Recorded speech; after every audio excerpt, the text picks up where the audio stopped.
चला बाळांनो, लवकरच रक्षाबंधन येत आहे. आपण नारळाची बर्फी बनवू. ते पण फक्त 5 मिनिटात. गॅस नाही वापरता. 2 वाट्या खोबऱ्याचं किस घालू.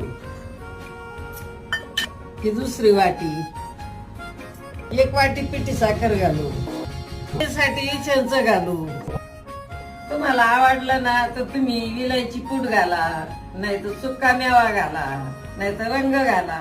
आता याला आहे ना मिक्स करून घेऊ. थोडं थोडं दूध घालून याला आहे ना भागरा वल्ल करून घेऊ. मी एक ट्रे घेतला आणि त्याच्यात नॉनस्टिकचा कागद घालून मिश्रण तयार आहे. आता याच्यात घालू. एक सारखं थापून घेऊ. आता हे वरून पिस्ता घालू. 10 ते 15 मिनिटं याला फ्रीज मध्ये ठेवू शेट व्हायला.